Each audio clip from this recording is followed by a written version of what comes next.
سلام خدمت دوستان عزیز تریدر. خب دوستان، مثل هر هفته میریم ما یه آپدیت داشته باشیم، خیلی کوتاه البته، که ببینیم هفته پیش ما چه تحلیلایی دادیم و نتیجه تحلیلامون چی شده.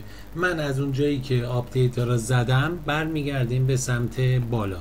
خب الان ببینیم که اولین ارزی که اینجا داریم AUDN هست. ببینیم که تحلیل بله 13 جولای بوده، اول هفته پیش.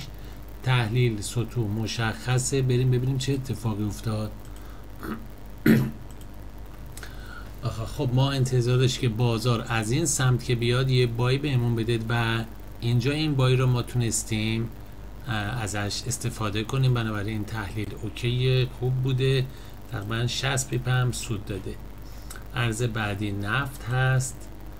باز بریم یه گام جلوتر ببینیم تحلیل اصلی کجاست. خب